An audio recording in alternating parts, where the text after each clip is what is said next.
I want to share something today that just captured my mind and my attention during our Bible study fellowship. So, this week we were looking at Daniel chapter 1 and chapter 2. I want to highlight on chapter 2, where Daniel chapter 2 is where we see Nebuchadnezzar's dream about the statue, and he was looking for somebody to interpret, and we see Daniel interpreting. Now, there was this question in our discussion. And the question was asking us, how is the rock that Daniel spoke of, that is in Daniel 2:34, represented in the New Testament? Now, if you look at Daniel chapter 2, it's talking about the statue in Nebuchadnezzar's dream and how now later on we see, after the description of the statue, then we see a rock that was cut not by human hand, and it comes and strikes the statue, and the statue falls down and crumbles into pieces. So now we are asked, how is the rock that hit the statue, how is it represented in the New Testament?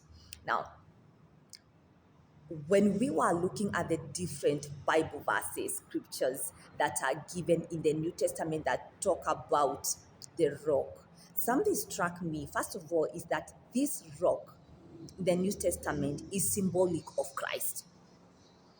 The rock in the New Testament is symbolic of Christ. But it also reminded me something that has been bothering my mind, and that is in the New Testament.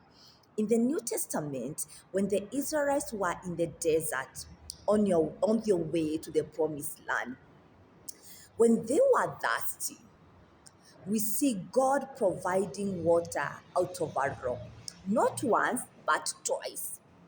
And I I kept on asking myself, it is a question that is normally on my mind. I keep on asking myself whenever I remember that incident, like, why would God choose a stone?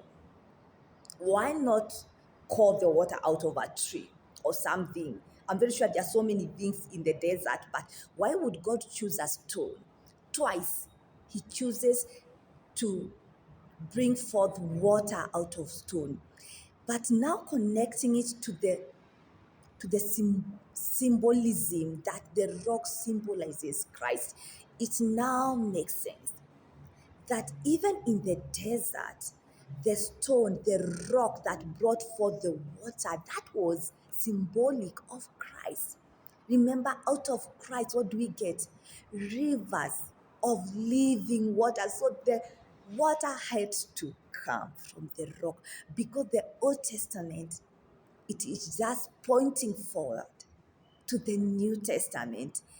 And for me, it was like, that's why God chose the rock. Because the rock that Moses struck to bring forth the water, it was symbolic of Christ.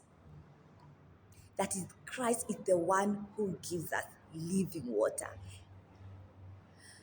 And this is also captured in Corinthians. I don't know why I've never seen this. First Corinthians 10:4. This is what it says. They all ate the same spiritual food, but focus on this, and drank the same spiritual drink, for they drank from the spiritual rock that accompanied them, and that rock was Christ.